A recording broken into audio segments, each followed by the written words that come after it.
Hey everyone, welcome back to one of our fabulous lives. I am here with the amazing Emma Lyons, aka Trauma Matrix, and myself, Allegra Jackson, the marketing medulla. We're going to be talking today about really rewiring the trauma matrix and reclaiming that power in business. We've been having this conversation for a couple of weeks, and we want to make sure that you guys can tune in. We switched over from the IG stage. We want to make sure we get you guys in a space where you're comfortable. So whether you're on YouTube, LinkedIn, um, whether you're on Facebook, right? Any of these spaces, just let us know where you're tuning in from. You can put a heart. You can tell us, where you're at in the world, city wise.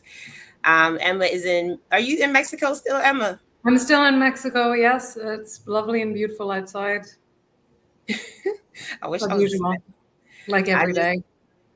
it's not weather friendly, I'm in and out. I'll come visit, but Yeah. so Emma has some amazing resources for you guys today. We're going to talk about, basically today we have a conversation that we're going to wrap around how trauma shows up in your leadership, how it shows up in your sales, how it shows up in your self-worth, and how to heal, right? To own your own voice, and also, how to clarify that vision in your business. So I'm going to just start with, first of all, as a business coach, for those of you who've never met us before, I'd love to really support and guide women entrepreneurs to make sure that you are not overwhelmed in your business, right? There's a lot of things that can be going on in our lives. I also believe that we manage and we organize and we structure and we strategize every single day of our lives, but we don't acknowledge it as that. So when we get into our business, we are not amplifying ourselves enough to say that we already have the skills. We already do it every single day. So we're going to talk about some of the things that are limiting us and that are blocking us in those areas. Emma, I want you to introduce yourself as well. Tell them what you do, and then let's get into this topic of conversation today. Hi, everyone. Great to be here. Thank you so much for joining in, and thanks, Allegra, for setting this up. This is so cool. My name is Emma Lyons, like Allegra said, and what I do is I work a lot with women actually, and I help them unhook from that kind of that inner critic, that voice that kind of that stems from trauma that tells you you're not good enough, there's something wrong with you, you can't succeed, you'll never be able to do it, all of that stuff. So you can unhook from the source code of that, which is shame, so that you can really start to thrive and follow all of the amazing strategies that Allegra gives you. So you're actually thriving and doing it without being bogged down by all this stuff that you don't need. That it's been down through the generations, all this shame sludge. Especially women carry so much of that, Allegra. So it's time to dump all of that and move forward. I totally agree. I'm glad that we're having the conversation. So thank you for joining me. And for some of us who just really have not had a safe space to have these conversations, we want to welcome you in. We have come from community. We have definitely understood what partnership and collaboration looks like. We want you to understand the same. There's nothing wrong with being able to, understand more about who you are and who you're aligned with. And so I've seen, even in our win community, people that have grown in so many different areas of their life because they've heard, these type of messages, they've heard the live streams, and they have been able to elevate and change in the way that they do life, and that trickles down to everything else, such as your business, your family, your career. So Emma, the topic is how trauma shows up in leadership, sales, and self-worth. Today, I really want to just streamline into this because some of the things that people can tell themselves, right? And this is, I think, something that I've been told is, you're too emotional. You're too sensitive. Okay. Yeah. And when you're not in your head, because I think, like, if you look at the truth, right? Because let's be honest, we are all carrying experiences that has shaped how we see ourselves, how we lead, how we sell. I mean, I even shared it one of my live streams over a week ago, that I used to lower my prices all the time. Like, I used to make a way for people to, um, for people to kind of like look at me and question things like, why are your prices so low?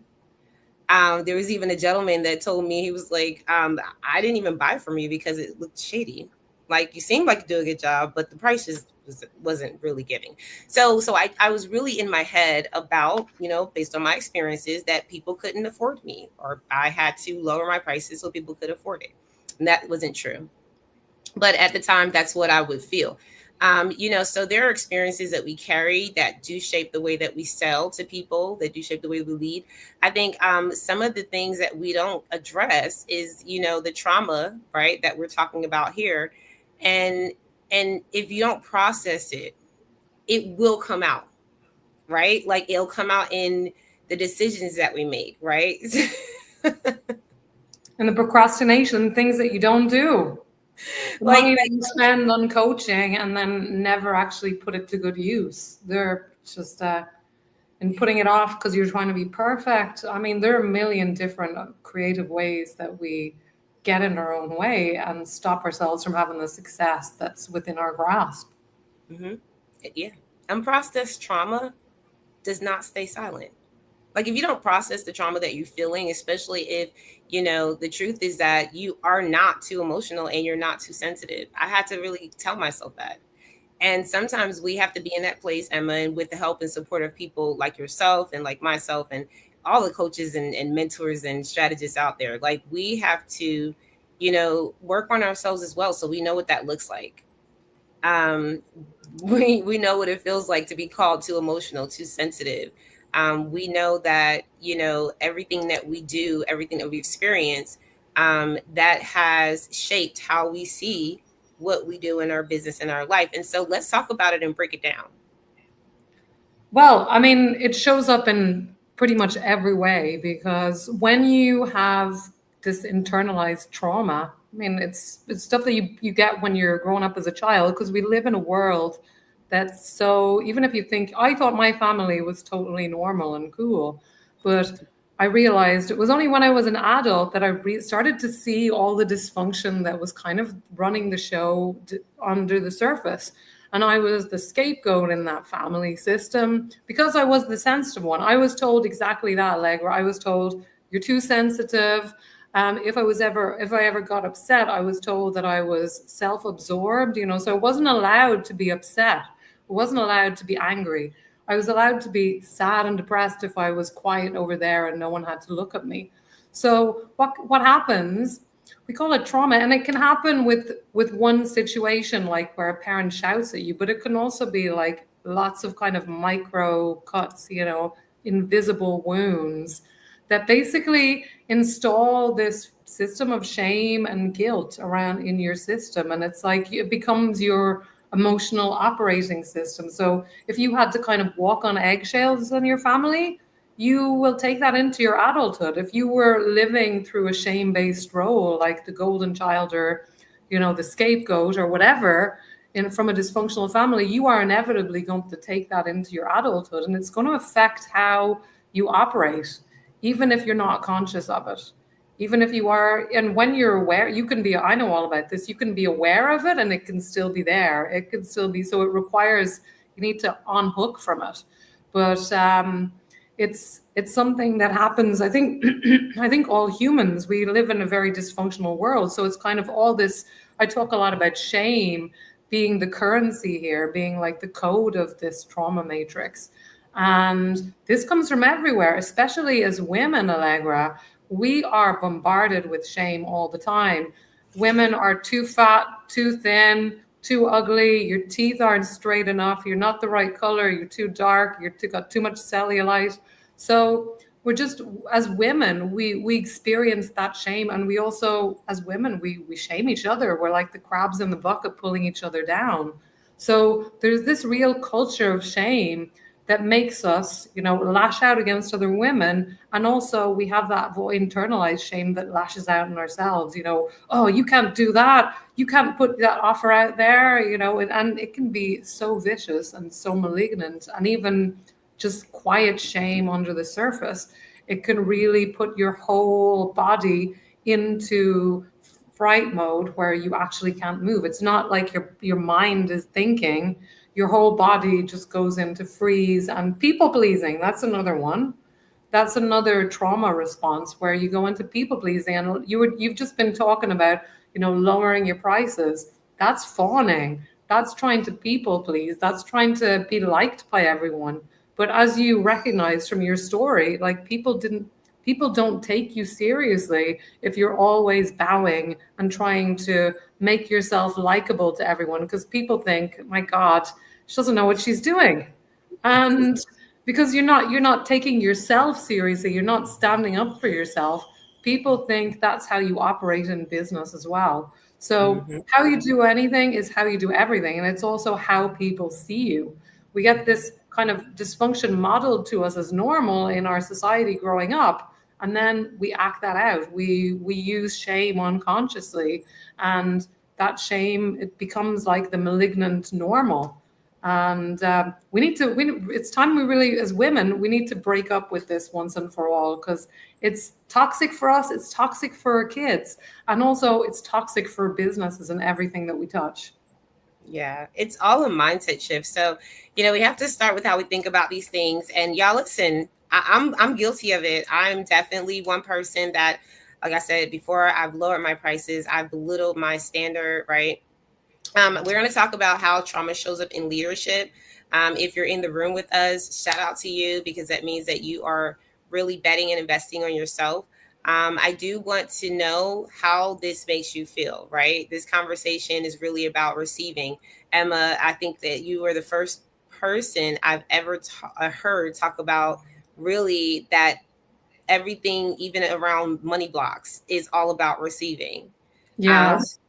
and till this day, I still complain when I don't have pockets. Like I had a sundress on yesterday at the Pop Up and Create adult coloring book night. We had Yeah. that yesterday, and y'all will see pictures. I will post them. But the whole time, all I kept thinking, about like our creativity and our awareness to elevate in our life, because it's all about healing and building. I think about the fact that when I buy clothes now, I always make sure they have pockets. Always, even my mother now, like, she loves to buy me stuff, and she'll get me an outfit, and I'm like, does it have pockets? She already knows. Yeah, this is an essential for you now. Yeah, but it was a mindset about really realizing how that is part of it. That's part of the holistic area of receiving, being open to doing it in the smallest ways, right? Because it's going to reflect in everything we do.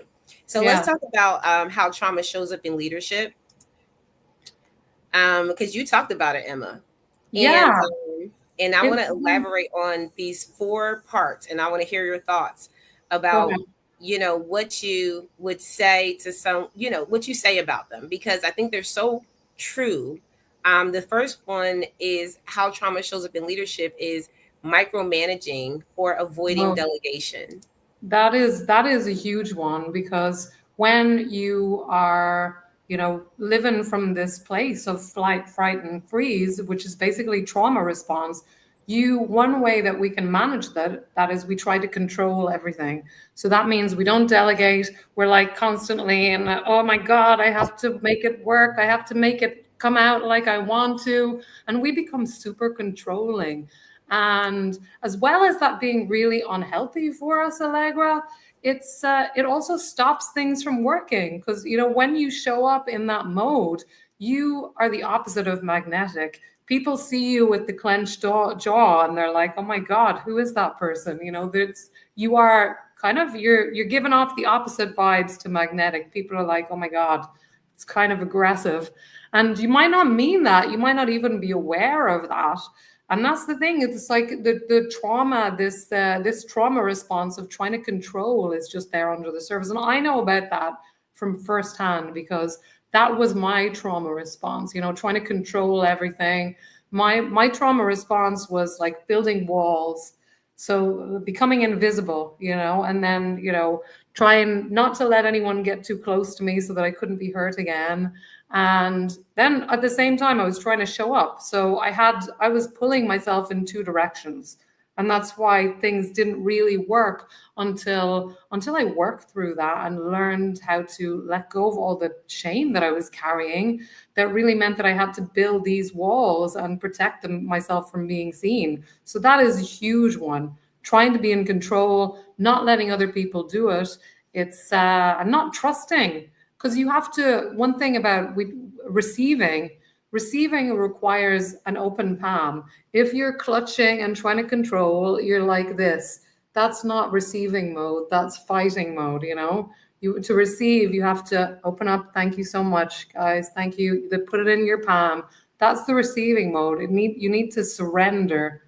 Clutching, tense mode, that's the exact opposite. So this is how you don't show up as a leader. People don't people when people see you as a real embodied leader, especially as a woman, we want to show up in that kind of relaxed receiving mode state. So this is something that people can model so they can also receive as well. I think you're muted, Allegra. Sorry, I'm just so like into this conversation. I just like started talking. Thank you guys for joining us. Everything you said was so true and real, because I've had those moments, of really not really wanting to receive. And I shared with you guys in some of our last series. I don't know if you remember, Emma, but I had a traumatic experience as a child where someone, snatched money out of my hand. And Oh I yeah. was like, I don't know how I felt about that until I got therapy later in life and realized I was constantly feeling like money was going to leave me, right? Yeah. So I was finding ways. And that wasn't the only reason, but it was just a contributing factor. Hmm. And I had to realize that receiving was really about being open to loving myself, Yeah. right? Because if I didn't love myself, then I self-sabotaged a lot, like I would avoid Exactly. actually receiving. Um, and it talks about how trauma is really, like, when it shows up in leadership, is really rooted in, like, exactly what you said: control issues, trust issues. You fear that no one's gonna do right but you. I've heard this so many times. Like, people be like, I know I can't have anybody, I can't hire anyone to do that. And I'm like, you can't hire anyone to do that? No, no, no, they're not going to do it right. And it's like, how do you know? So we do kind of get into this micromanaging. I was one too. Okay. Yeah, So me too. Yeah, you're I just get kind it. of you're in battle mode. That's what that is. You're in battle mode, control mode, and that is not trusting, that is not receiving mode. So think Yeah. about that. It Um, also says avoiding delegation too. yeah, because I mean the two things go hand in hand. If you believe like that nobody else can do it like me, then you want to control it, you want to micromanage, nobody else can do it exactly as I want. And also in here we have perfectionism, which is another one. All Mm, of these things, under you can see the undercurrent of shame here, because it's all, I have to prove, I have to show that I'm good enough, I have to make it perfect. And yeah. it's all because deep down inside there's this feeling of maybe I'm not good enough, I have to prove Mm, that I'm worthy, I have to show them, I have to show myself, I have to get the AA, the highest, I have to do the best video in the world, or show up as the absolute perfect best version of myself. But rather than just showing up as who you really are, mm, with this perfectionism is really toxic. And so many women wear it as a badge of honor. They think it's like something but it's just shame. It's just fear wearing high heels. It's fear operating, but it's the socially acceptable version. I'm just a perfectionist, but that's 100% shame undercurrent. That's the opposite of trusting. And also self doubt, the same thing. If you're constantly questioning yourself and second guessing yourself, should I, shouldn't I, if you can't make a decision, that's the same thing. That's kind of shame, self doubt. It's you're shaming yourself. Oh my God, I can't make the right decision. What if I do the wrong thing? Oh my God, that's shame. That's real fear, and underneath it you'll find shame. So again, it's this traumatized child part in himself, this protector part, this part that wants to keep you safe, or that pretends to want to keep you safe, but really it just kind of sucks your power and prevents you from doing actions that are going to move you forward in your life. very powerful. So let's go to the next one, because there's a lot that we can grab from that, right? I was the micromanager and the person that was afraid to delegate. Also, overgiving and overworking. Feeling the need to prove your worth by doing more. Yeah, exactly. So again, that's because you feel like you're not enough. So I have to give more. I have to give more to the client. I have to give them everything so that they'll validate me and tell me that I'm I good enough. So wonder how I many feel like how enough. many people can relate to that. Like that's I mean, serious. I've got both hands up here, I Yeah. think out of the hundreds of women that I've worked with over the last few years, guys, I'm gonna be honest with you. Probably about 90%, probably more. You know what I'm saying? I've heard that from. Yeah. I've seen that experience of like, oh my God, I just and this is one of the things that I think is so interesting because it says Yeah. overgiving and Yeah. overworking, which I think is a condition. I think you Yeah. talked about things being in the nervous system, not actually having to do with that mentality. So sometimes the Well, overgiving and the overworking, is that in that nervous system? definitely. And it comes from, this idea you have to be a good girl in order to be loved. I have to be good little girl. I have to be nice. I have to be quiet. I have to give them more.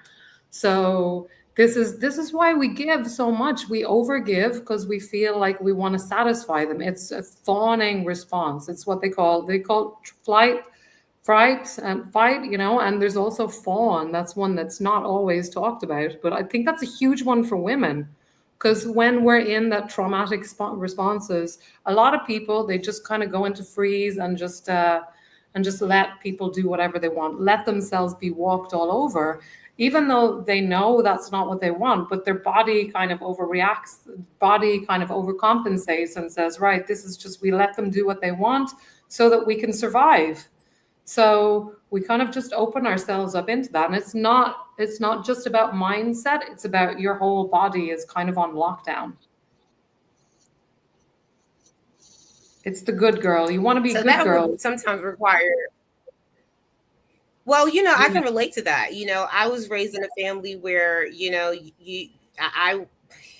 I should have been the golden child, but I wasn't. Like I'm the oldest, right? So Yeah. so you want to please your parents, you want to please people to be that person that they look at you as, right? And Yeah. when you don't fit into that role, a lot of times you start to, I think for me, overcompensate.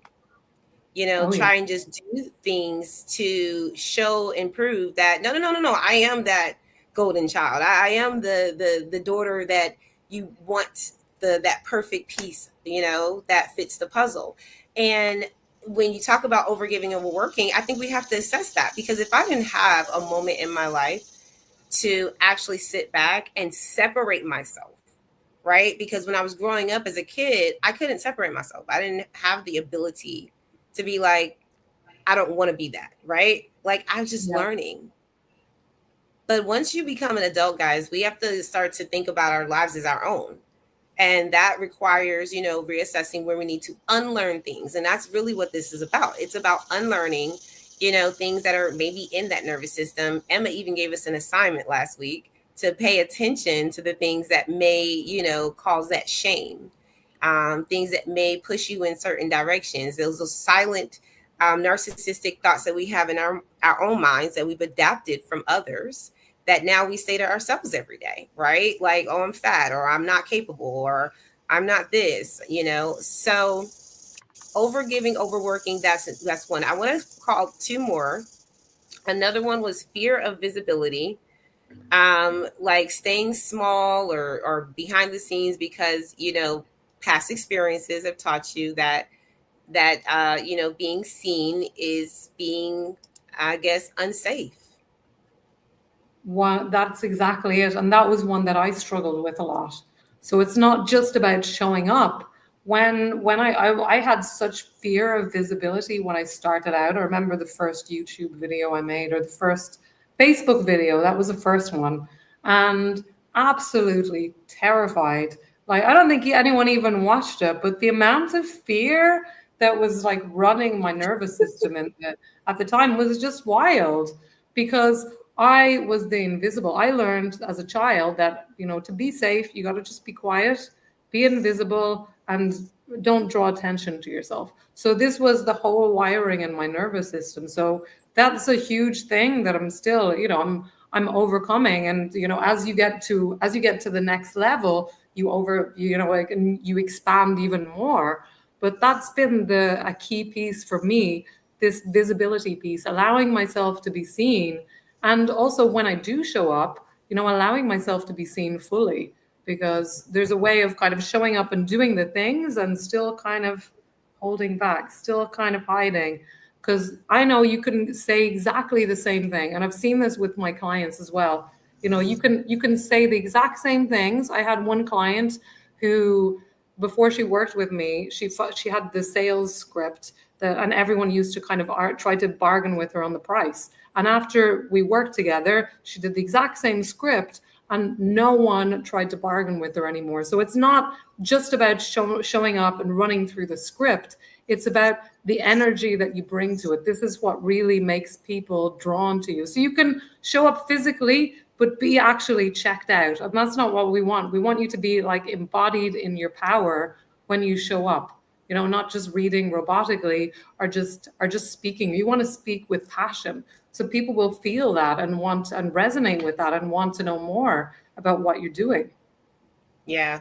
And I think just to add to that, because that's so deep, but then when you're not prepared in your business, like when you don't have your products together, when you're not fully aware of even your own business success, like really know your business, it makes it even harder to show up, right? And to be visible, because now, all of those shameful things that you've already experiencing, it's now taking energy from other things that can pull from, like, okay, yeah, your business is not together like it should be, and your products aren't as great as they should be, or whatever the case may be. Yeah. So we have to realize, I think this is such a great conversation, because a lot of us are in this space where, I was telling one of my clients, I said, you don't realize how good you are, do you? And she was like, no, I don't think I do. Right. Oh, yeah, and most people don't, especially women. We Right. can see it in other people, but we've been taught to kind of be modest, to be humble. We can see it in other people, but oh my God, I'm not that good myself. We don't want Yeah. to brag. A lot of men are better at about bragging about themselves and talking about it. Women, we've been trained to keep it low key. And that's how you stay safe, girl, by keeping quiet. Don't talking about yourself. Don't big yourself up. Who do you think you are? Well, yeah, this is where the unlearning comes into play. And this is why, when we are boisterous about things like how trauma shows up in your leadership and it's triggering or it feels uncomfortable, that's the first step, right? Like, I would never have changed in other times in my life if I was not pushed in a certain direction, right? That can mean it hurts too much, or I'm just uncomfortable, or I want that change. But we have to be very realistic, right? Like, these are things that we may have in us that makes one small mind shift about, like, oh, I'm people pleasing. I mean, I had a conversation with someone. This is exactly what happened. And they were not my client, but I said, I hear everything you're saying to me, but it's giving people pleasing. Have you ever thought about that? And they were like, well, not really. So I had to walk down everything that they told me, which was basically, before they would do their own work, they would do other people's work. Oh yeah. Before they would get to their own, and also there was another part of it where we talked about delegation. They would rather do everything themselves and not bother other people to get the help that they need. I said, Hmm. there's a lot of toxicity there. Let's back this up, right? Let's back this train up. So people pleasing was the next one that came up, and I want to just dive into this one, because if you're avoiding conflict, like with your team or potential team, right? Some people don't want to hire people because they're like, oh, I've had bad experiences and I don't want to deal with that. Hmm. Or if you're avoiding conflict with your clients to feel safe and accepted, like, a lot of times we're people pleasing just not to have that confrontation or that uncomfortable Oh yeah. conversation. Exactly. And again, that's the good girl. You have to be good. You have to be liked by everyone in order to be safe. So, hey, Miracle. Yes. So it is the people pleasing, and so many women have this, and myself included. That was one of the big things for me, was trying to please other people. And I actually, for a long time, I didn't even know what I wanted. We can become that detached from what we want, because we've been, if you were brought up in a trauma response as a child, you become hyper aware, especially if you're like empathic or sensitive.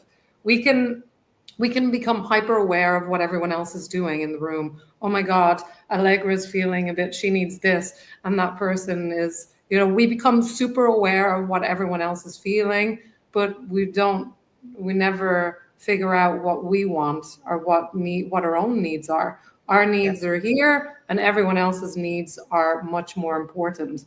And we want to have them at least on the same level, guys, because you don't want to, we want to stop setting ourselves on fire so that other people can be warm. That's really the thing. When you're in that trauma loop, that's what you do. And I did it for so long, I don't even want to think about it. All the time, all the ways that I set myself on fire and abandoned myself, just so that someone else could feel more comfortable. And we do that in 1,000 little ways. We abandon ourselves. We don't look at something. We don't even know what we want, because we're basically we're hyper attuned to what other people might be needing or thinking or doing. Yeah, this is so real and this is so deep. It's so deep. And so we are actually talking about uh really getting to that subconscious of a person, because there are some people that are just conditioned, like some of us are just conditioned. And I was hearing that there are people that just never get to a point of awareness, right? There are some individuals that just never get to the point of awareness where they understand that, these are not my thoughts. This Yeah. that's I don't really even like that. I'm just doing it because that's what I did when I was with this person. Yeah. And I remember even hearing a story about a lady that got older, maybe probably, let's say 80s or something, right? We're just gonna give an example. And at that age, she didn't have her partner anymore. She didn't have her family like she used to around her. And when she had to go do things like maybe go cook something to eat or whatever, she didn't know what she liked. She had never had spaghetti before ever in her life. There were so many Wow. experiences that she just did not think about having, Yeah. because everything surrounded, her kids and her partner, and what does the family need, and what does my job need, Yeah. what do my parents need, and I am guilty for getting caught up in a lot of other people's needs because I have a big heart, like most of us do. But I think that's where we have to have boundaries when it comes to our business and when it comes to our lives, when it becomes a hindrance of some kind. Okay. Yeah. And so this is why I want to say that these areas that we covered, right? Micromanaging, avoiding delegation, overgiving, overworking, fear of visibility, people pleasing, whether you're at your 9 to 5 job or you're operating a business, this is how trauma shows up in leadership. Yeah, 100%. And it is that internalized voice, the shaming voice, that really comes underneath this, or the shame feeling. For me, it was both a voice and a feeling of shame, that would just kind of come and, basically hijack my system and make me do these things, like kind of like a zombie or some, I'd do things and then not even notice I was doing it, or not do things, because, and that's what why trauma, it's like, I talk about the real, people are so worried about AI, but really our conditioning, our trauma is the real thing that is keeping us hostage here. And the inner critic, everyone tells you, and for years this is what I did. You try to sit down with it, you try to understand it, you try to empathize with it, when really it's just a shaming voice. It's just a kind of shaming parasite that keeps kind of sucking you and telling you're not worthy, and feeding all of these people pleasing, the fawning, the need to control. All of that is driven by shame, and we want to. Shame is not natural. Shame is not normal. it's normalized, but it's not normal. It's not something it's something that we all have internalized, particularly in Western culture. There's this idea that doesn't exist in the East so much, but in Western culture, this idea that I'm bad, that I'm a sinner, there's something bad of you with you. It's become internalized in so many of us, especially women, because we have also been, we have the added on thing about sexuality and dirty women, and we have to be ashamed of ourselves and our sexuality. We have to hide all of that so that other people can be comfortable.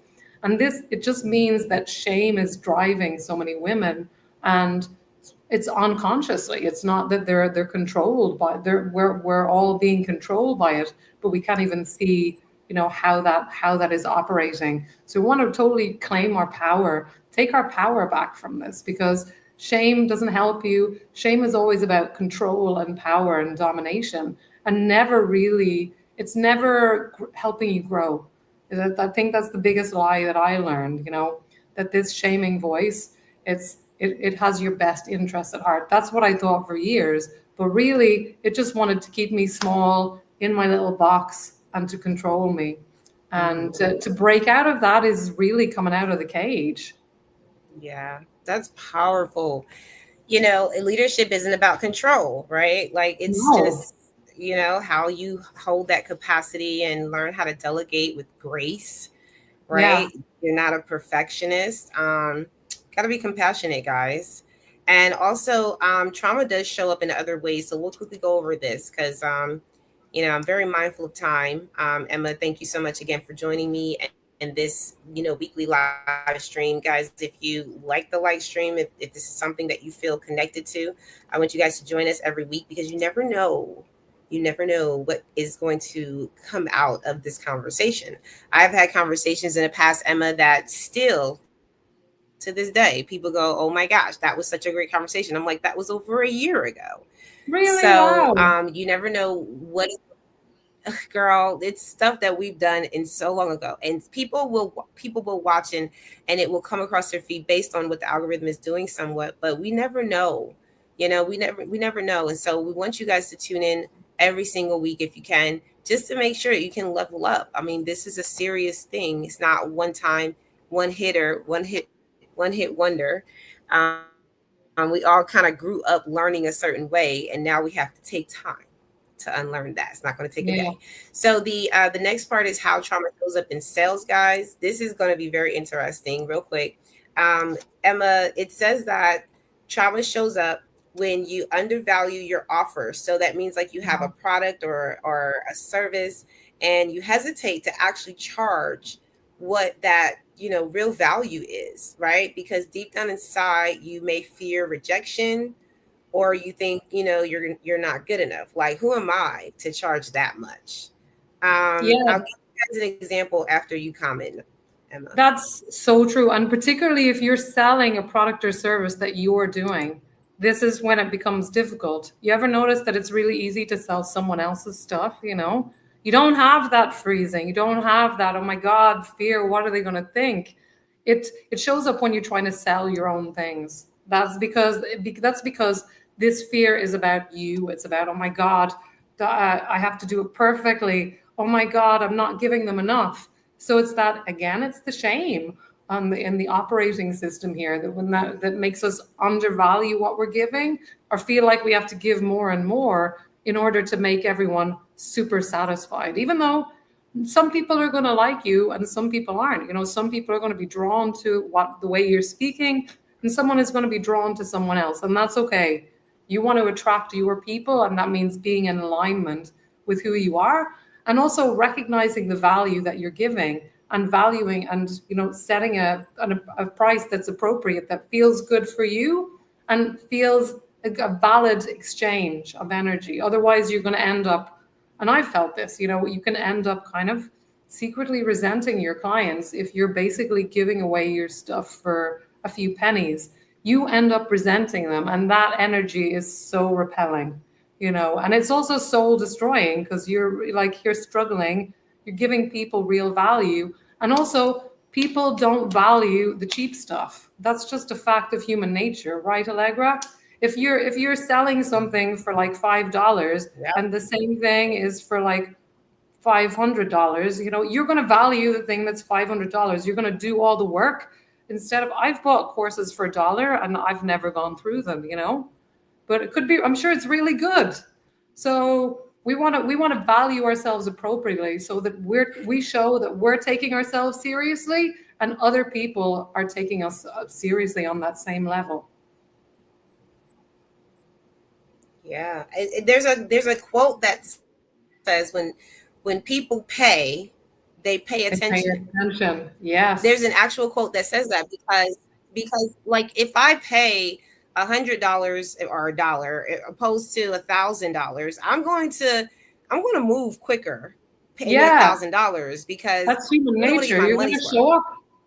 You're going to show up because that's I'm gonna no be like joke. whatever, and then and I'm gonna start asking questions, the right questions. I'm gonna be, you know what I'm saying? Like if you're gonna charge, this is one thing I say, undervaluing your offer. When you said that you'll start to resent your clients, the reason is because you'll start attracting the wrong people. Yes. And Undervaluing they your will offer they means will be taking advantage of you because you're open the door to that. You'll yes, attract they the will wrong, come you'll attract the, what are they quickly. called? Freebie seekers, the freebie seekers. They want the cheap healing, they want the cheap business coaching, but they're probably not serious about it yet. They haven't hit that point where they're like, it's ride or die now. We got to make it work. They're still trying to bootstrap it or trying to do it on the cheap or do it on the side, and they're not taking it seriously. So that's not the kind of client you want. You want clients who are really ready, and that means Yeah, and charging it. you got to be careful around that. They have to be very careful because if you are attracting those clients that are like that, you'll tend to start people pleasing again, Yeah, right? Because now you're exactly. like, well, I kind of like got them here. So undervaluing your offer was one. Avoiding the ask, that was another one. Um, This is one that I actually I've done go that. through a I've done lot in that. my sessions, Emma. Yeah, Oh my God, we're constantly having this discussion because you know how it is with money and yeah, how people feel around asking for money, which is just it's just an asset. But if you have trauma around it, then it's gonna make you feel some type of way. And I think we even talked about it because I'm a believer, right? I believe in the Bible and what it talks about when it comes down to the love of money being the root of all evil. But that doesn't mean I avoid making as much money as I can in my business. It just means I'm not going to let it control me, right? Like what that's money, it. just because it's money doesn't mean it matters all the time. But if it's something that, say, I'm using the money that I make in my business to serve more people, right? And to do more in the world, that's feeling good about asking someone to make that exchange, right? I'm like, hey, the more you pay me, the more I'm going to be able to do more good in the world. But if you're avoiding the ask, this means that you love to serve people, but you hate to sell.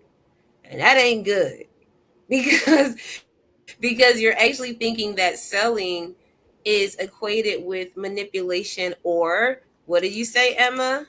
Selling Shame. out, shame. Oh yeah, of course, yeah, my favorite word.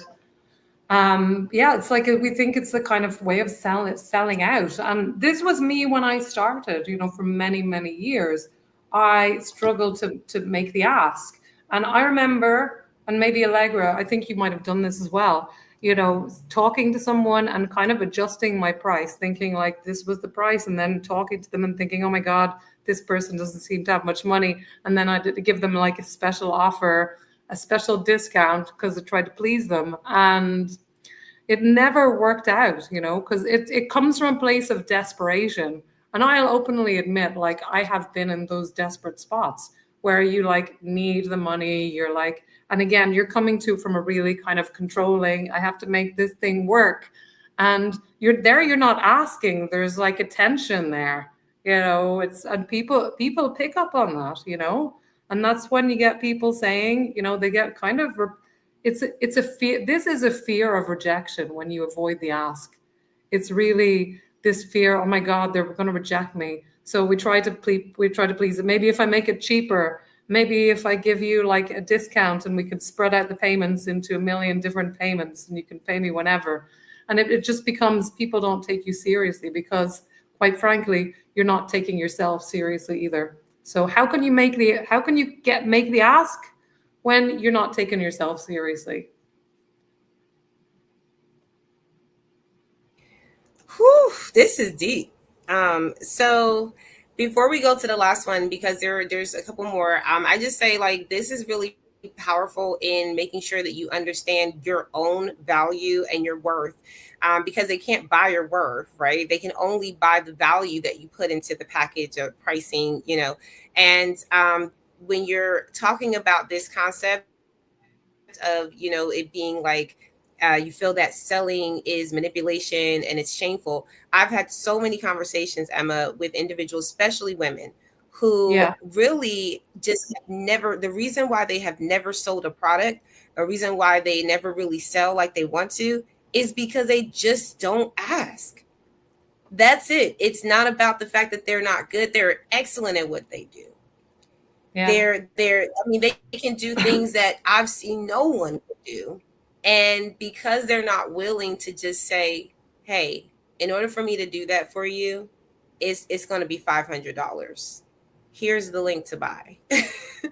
Because like you said, if they get that far, which I've done this, guys, you get that far where you're on the phone or you're in front of someone and you're saying, you have to pay me for my time, for my work, for my value, right? You have to pay me for my resources.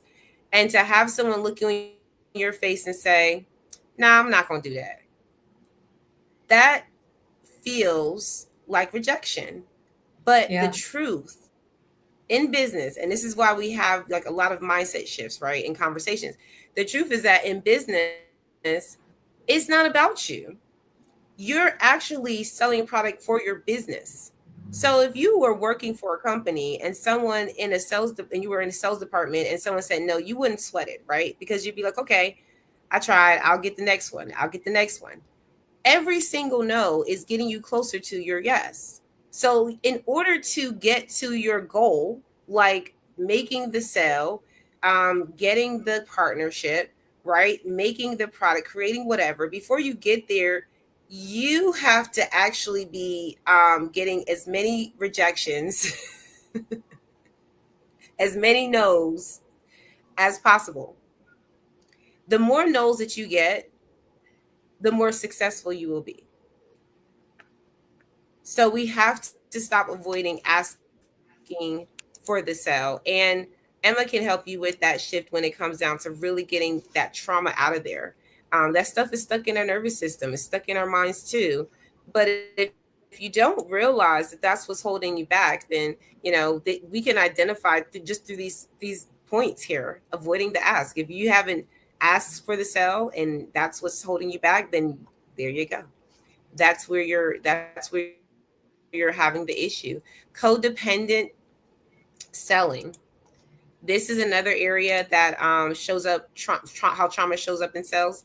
When you feel overly responsible for other people's yeah. buying decisions or emotions. You talked about that. Yeah, it's because they're look how they're all connected. Like where If that's people the fear you that's the overgiving. You feel like you're responsible for the person's outcome. So you have to make sure you have to struggle, you have to control to make sure they get the result. And if you don't, it feels like you're responsible. When maybe the truth is they never showed up. And that happens too. It's nothing to do with you if they don't show up and they don't do the homework or they never put the system or the strategy into use. They know the strategy, but they never use the freaking thing. That's not about you not doing your job. That's their side of the road. So we've got to recognize that you give them the system, you show them the way, you give them your part, but there's still, and even with healing or therapy, it's a two-way street. You can't just go to therapy and talk about things and then expect yourself to be fine. You've got to embody that. You've got to start doing that in every way, bringing what you learn into your day-to-day life. Otherwise, things aren't going to change for you. So It's just you're helping them with one level, then they're responsible for, that's their side of the road. And if they're not ready to put things into action, that's not your fault. That's not your responsibility. That's theirs. Yeah, that is so powerful because a lot of us will actually come into, especially in the startup phase, come into business, and work with individuals and think that we have to pressure them to, make that next move. Whereas that's not our job. Our job is to give them an offer, let them decide on what their next step is going to be. But, just making sure that we are informing them and inviting them in, That's it. You're right? Like you inviting. don't have to. The biggest thing, Emma, yeah, yeah. They're like, I don't like being salesy. Like, who told you you have to be salesy? You can Um, invite them. You say, "This is what I offer. What do you think?" And let it be clean. You don't have to manipulate it. If they need it, if it's the right fit, they'll find a way to do it if they're serious and if they really want the result that you can help them get. But again, you're not responsible for them absolutely. saying yes. So you do your part, you show up, and they need to do their work. They need to say yes in order for you to have an agreement, in order for you to, and they need to do their part of the work as well. Yeah, like stop moving forward for people who haven't paid you yet. Exactly. Stop. So I've have so many people come to me and they're like, yeah, like client and this is happening, that's happening. I'm like, you did all that. How much have they paid you? And they're like, oh, they haven't paid me yet. What? No, Yeah. no, no, no, no. That's not the way it works. Okay. So Yeah. so let's allow people to be invited into our process, but make sure they make the right exchange first, right? Don't extend the invitation just to say, I have a client and they haven't even paid you yet. Have people pay with something, right? Even if you're beta testing, maybe they haven't paid with their money, but they're paying with their effort, time, testimonials, right? Giving you feedback, making sure that your process is streamlined, helping you with different areas. This part of the how trauma impacts self-worth, Emma, I know you're going to love this because this is really highlighting all of your areas. The first thing was imposter syndrome. No matter how much you achieve, it never feels like enough. Boo.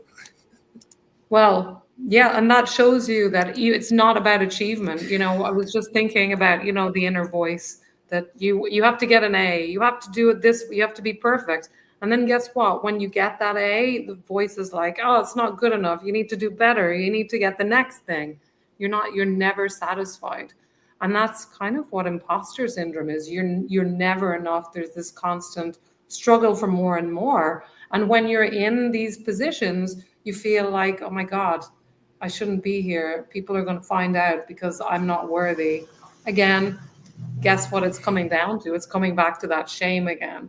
That shame voice that says you don't belong, you're not good enough, you shouldn't be doing this, and whatever else the shaming voice says to you. The my shaming voice, I call it an inner narcissist. It used to say awful things to me, like, "Oh my God," it got really malignant sometimes. It would just say, "You're failure, you're useless, you're no good." And imagine trying to move forward with something like a business or somewhere where you have to show up and show your face while you've got that draining you 24/7. It's really really hard.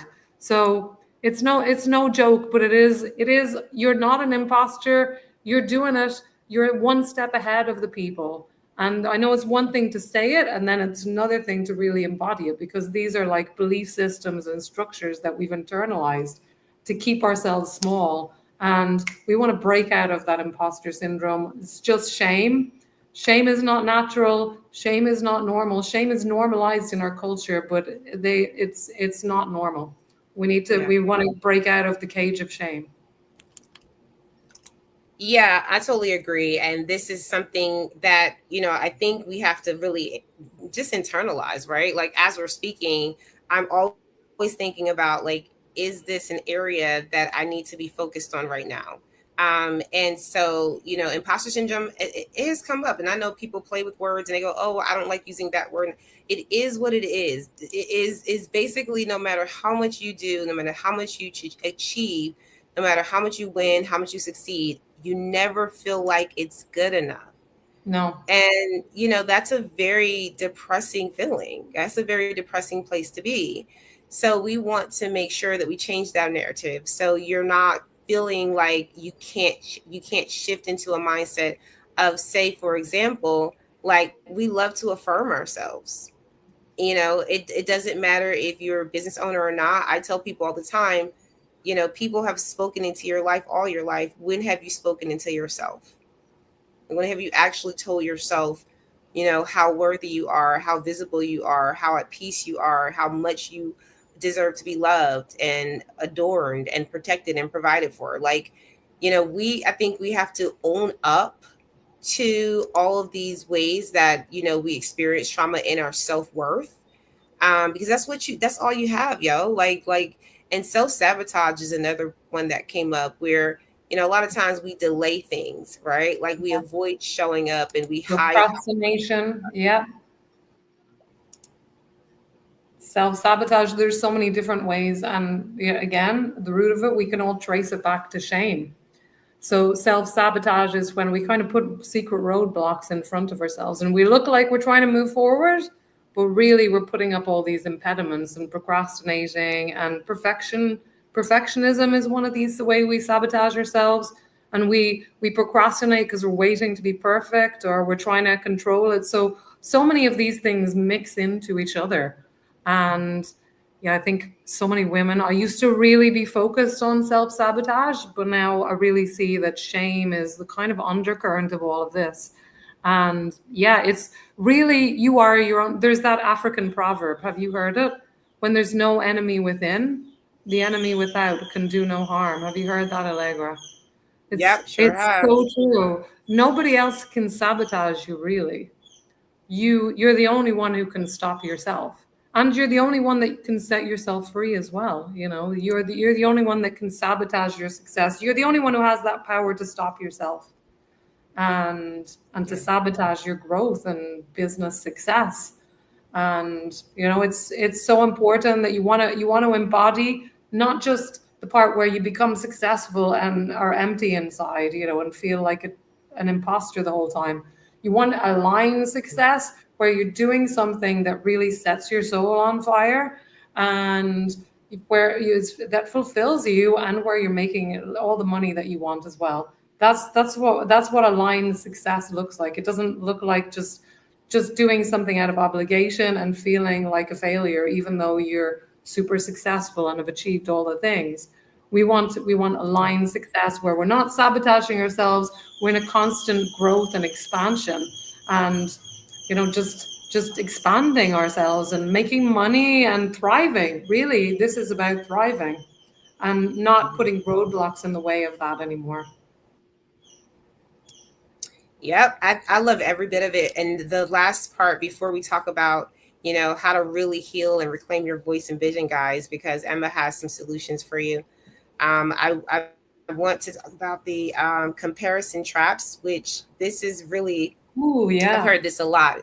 Man, just being in a space where we're not, like, we're questioning ourselves constantly about our value and looking at what others are doing and deeming that like better. I mean, I have been there so many times where I'm looking at someone else's social media feed, or I'm looking at their website, or I'm, watching them do something in real life and kind of saying to myself, I wish I could be doing that right now, or I wish my social media looked like that, and I think that these comparison traps that we fall into, because I remember those times where I did have those conversations with myself in my own head, right? That inner narcissist Emma's talking about.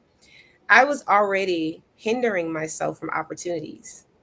Because once you have that first thought of someone else is doing it better than me, it starts to trickle Oh, down yeah. to all these other thoughts of like, see, this is why this and this is why that. And and you're really bad at that, and this is why your business isn't taking off, and this is why you suck at everything, right? And so we Yeah. get in our heads. But go ahead, I would love for you to comment on that before we give some solutions. Yeah, no, I mean this is such a classic example. You know, narcissists. I realized the voice in my head was just like a narcissist because of this. This is called triangulation when narcissists do it, and it's when they look at you and say, "Oh my God, Allegra, your business is so crap. Look how great this person is doing." You know, and that's exactly what a narcissist does. It compares you to other people and says you're useless, shames you for not being on their level. So it's really debilitating because you could always find someone who's doing better than you, who's better looking or has, nice filters, and they might have a nicer body or be younger than you. You can always find that. It all depends what you're looking for and what the voice in your head thinks is better or worse. It's all, these things are all subjective. So it's a huge trap comparison. You want to stay in your own lane. I talked about that before. And here as well, you need to stay in your own lane and avoid comparing yourself to other people because you don't know what that other person has been through. Maybe they've been through hell. Maybe they had, you don't know. Then there, lots of people are successful and their life looks fabulous and they look successful, but they're in the middle of a horrible divorce. They've just lost their child. You really don't know. So this comparison trap, it doesn't have any evidence really to support its claim that they're doing better than you.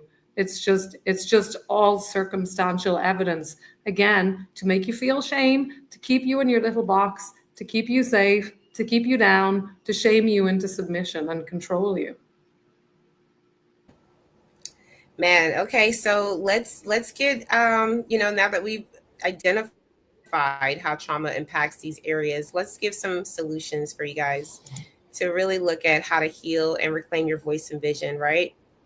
Yeah, It's never too late. it is never too late. And the first, I have like an acronym, which is BREAK, BREAK, right? So, first one, number one, you want to break the trance. So, when the shame voice comes along and says, "Oh, Allegra, you can't do that thing. What are they going to say? What's everyone going to think?" You want to break that trance, recognize that it's not your voice. It's a spell. It's exactly like a spell. It's a pattern. You're kind of in this trance state when it happens. So when you catch it, you interrupt it, you name it. This is a trance. It's not you. It's not your voice. And this was the thing that got me in a bind when I thought this voice was me. I thought it was my intuition. Break it up. So that's B. Then you want R, refuse to engage. You don't owe explanations. You don't owe defenses. Drop the rope. Don't argue. You don't argue with a trance or some kind of spell. Dr. Romani, who's an expert on narcissism, she talks about deep. Don't defend, don't explain, don't engage, and don't personalize is the last one. So you just say, no, not today. Don't get pulled into a big argument or defense or anything like that. Then E, you want to expose the lie. So cut out the shame-based programming. This is control. This is not my story. And that already disarms its power. Then you come to A, where you anchor it in your truth. You come back into your body because this trance, it kind of takes you over. It's like it takes you out of your body. Come back to your body, feel your breath, and just come name. Maybe you can like look what's around you. Remind your nervous system, I'm safe, I'm sovereign, I'm here. And then just kick it out. Like you can physically like shake out this thing, shake out the shame. And it's not always a voice. Sometimes it's just a feeling. Like I remember when I was a child, if people looked at me in class, I would just go so red and the heat would just come over you. And it wasn't a voice. It was just like that feeling of shame. And you can break up with that shame. You can break up with that voice by following this, just not identifying it, recognizing that it's not you, and just like shaking it off. It's not you. It's not trying to give you a magical signal that you're not worthy. It's a narcissist. It's like a parasite that's trying to suck you dry. And it doesn't have your best interest at heart. That was really key for me because all my life I've been told that this voice, it might be the voice of intuition, that it's got my best interest at heart, while all the while it was like trying to kill me. So this has been really key for me and for the people that I work with to start getting free of that. Um, Okay, it wasn't unmuting for a second. Sorry about that. This is powerful. So, how to heal, there are some methods you guys can use. Emma just gave you one. And just really being able to be in a space where, you are writing down your journey. I tell people all the time, like one of the missing elements in a lot of our lives is writing it down. And being able to, like, I was literally writing it down, Emma, as you were going through that. But for those of you who need that personal one-on-one and you're just stuck in some of these areas and it's not really working out for you, but you want to see how you can really heal better and reclaim your voice and vision, Emma has programs and services. Emma, can you drop your link, if possible, because we're going to wrap it up, in the comment section? That way we will put this out there for you guys, especially those of you who are watching the replay. I will say this as well. Some of the things that I think are really important about reclaiming your voice and your vision, because I think we're constantly healing, is like, when you were talking about it, Emma, it's just really naming it, right? And so when Yeah. you guys feel like you're getting that that first recognizing that voice, right, and you have to interrupt it and name it, like Emma said, maybe write that thing down, right? Like get into a practice of putting things down, and just making sure you have a database of your healing.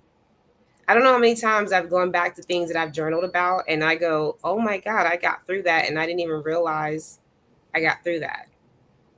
Yeah. But because I was able to journal and see it afterwards, I was able to see how I got through it. And it gave me so much encouragement and confidence, to continue to overcome things.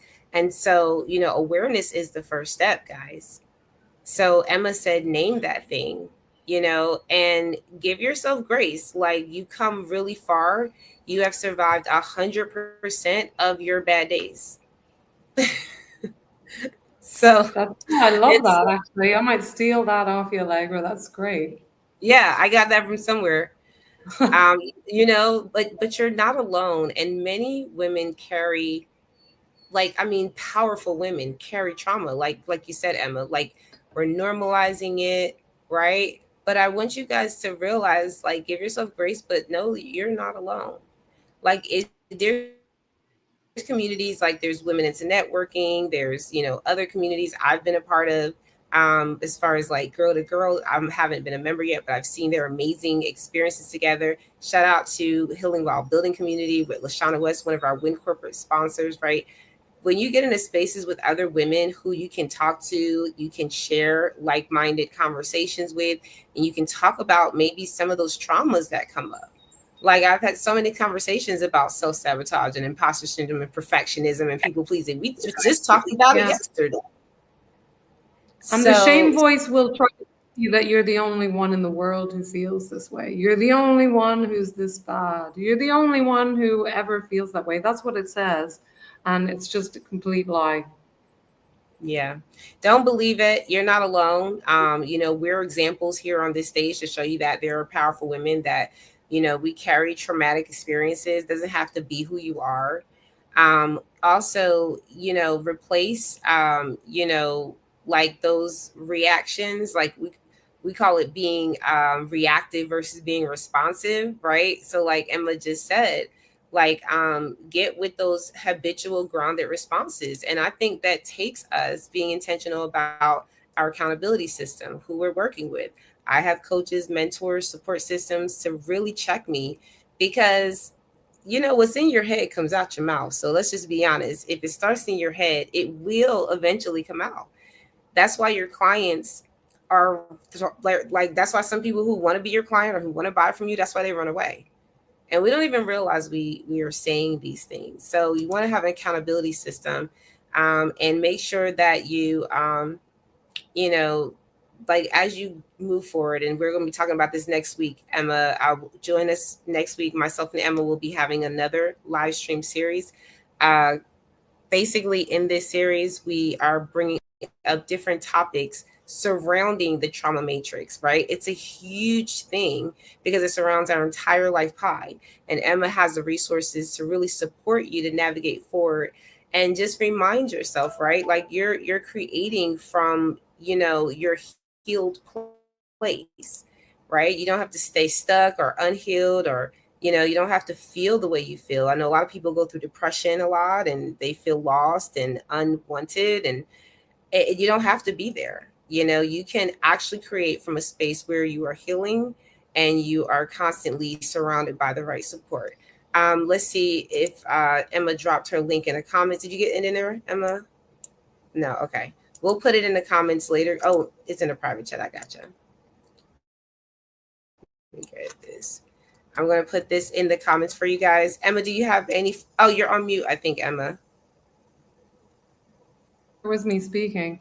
So, yeah, this is my free resource for you guys. It's 5 signs that it's time to break up with your inner narcissist.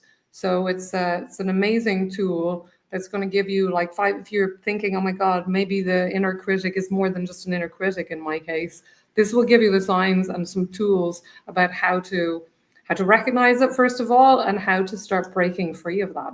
We've talked about it a little in this live, but that would be the next step. And make sure you follow me everywhere. That's it. Perfect. Not today, Narc. Because you don't want a narcissist. You don't want a narcissist out there running your life, and you don't want the narcissist in your head running your life. Time to break up with it for good. Okay, well, wonderful final words. Thank you guys for joining us. We'll drop this in all of the channels so that you can pull the link and get your free resource. Emma and I will be back next week to have more of this conversation. If you guys have any questions around it, myself as a business coach and as a marketing medulla, I highly suggest you guys take a move in Q3. There's a lot of opportunities for you to get ready for the holiday season. And some people, listen, don't think it's ever too late to hit your goals. We are not at the end of it yet. Okay, so keep pushing, keep moving, and we will see you guys next week.